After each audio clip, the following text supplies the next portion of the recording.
महाभारत युद्ध के अंतिम समय में कर्ण ने भगवान श्री कृष्ण से पूछा, हे केशव, मेरी मां ने मुझे जन्म देते ही त्याग दिया।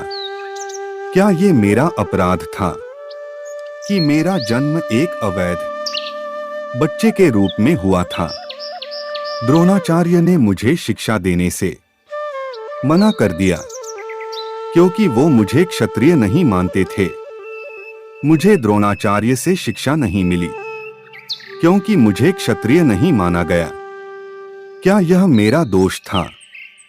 भगवान परशुराम ने मुझे सिखाया, लेकिन फिर मुझे झूठ बोलने की सजा के रूप में सब कुछ भूल जाने का श्राप दे दिया।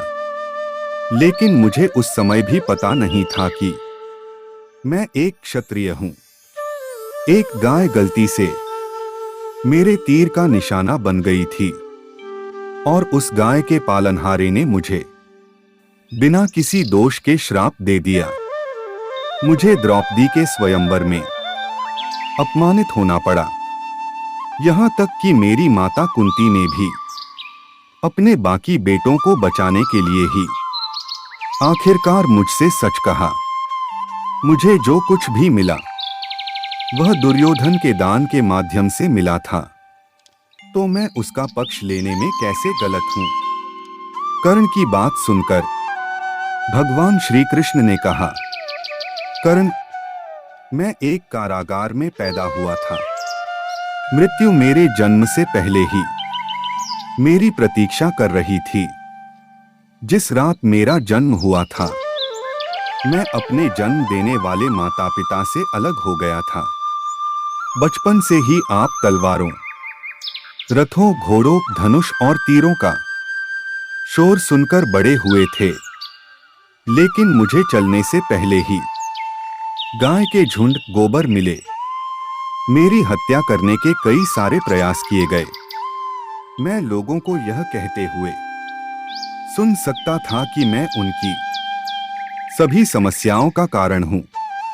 जब आप सभी अपने शिक्षकों द्वारा अपनी वीरता के लिए सराहे जा रहे थे, मुझे अपने पूरे समुदाय को जरासंध से बचाने के लिए यमुना के तट से दूर समुद्र के किनारे तक जाना पड़ा।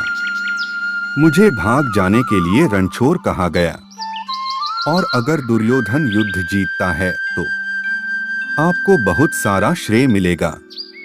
धर्मराज युधिष्ठिर के युद्ध जीतने पर मुझे क्या मिलेगा?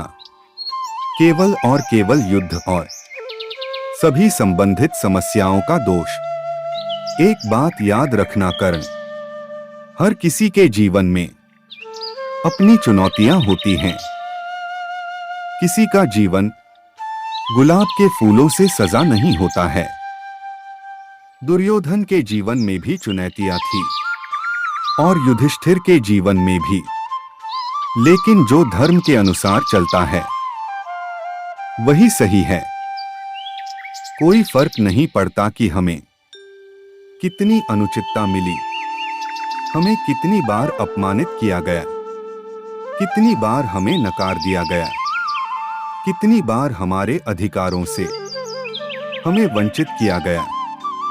महत्वपूर्ण बात यह है कि उस समय आप कैसे प्रतिक्रिया करते हो।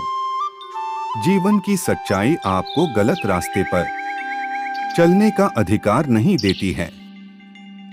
हमेशा याद रखें, जीवन कुछ बिंदुओं पर कठिन हो सकता है, लेकिन भाग्य हमारे पहने हुए जूतों द्वारा नहीं बनाया जाता है, बल्कि हमारे द्वारा उठाए गए कदमों द्वारा बनाया जाता है, क्यों श्री कृष्ण ने ही किया था। कर्ण का अंतिम संस्कार।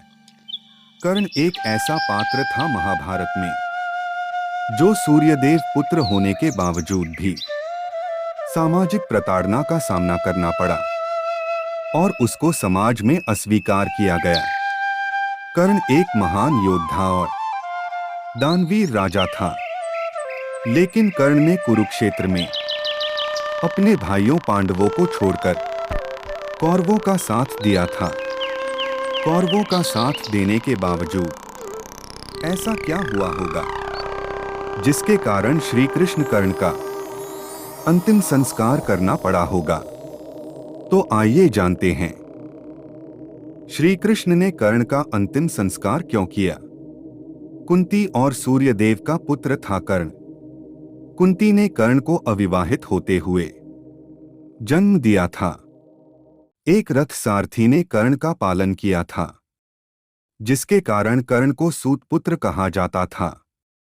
अविवाहित माता से जन्म और सारथी के पालन के कारण कर्ण को समाज में ना तो सम्मान मिला और ना अपना अधिकार मिला। कर्ण के सुपुत्र होने के कारण द्रौपदी, जिसको कर्ण अपनी जीवन संगनी बनाना चाहता था, उसने कर्ण से विवाह से इनकार कर दिया था। इन सब कारणों से ही कर्ण पांडवों से नफरत करता था और कुरुक्षेत्र युद्ध में कौरवों का साथ दिया था।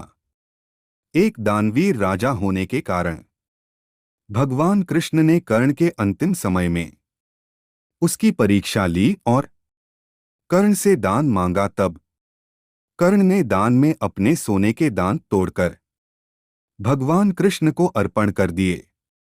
इस दानवीरता से प्रसन्न होकर भगवान कृष्ण ने कर्ण को वरदान मांगने को कहा। कर्ण ने वरदान रूप में अपने साथ हुए अन्याय को याद करते हुए भगवान कृष्ण के अगले जन्म में उसके वर्ग के लोगों के कल्याण करने को कहा। दूसरे वरदान रूप में भगवान कृष्ण का जन्म अपने राज्य में लेने को मांगा और तीसरे वरदान के रूप में अपना अंतिम संस्कार ऐसा व्यक्तित्व करे जो पाप मुक्त हो।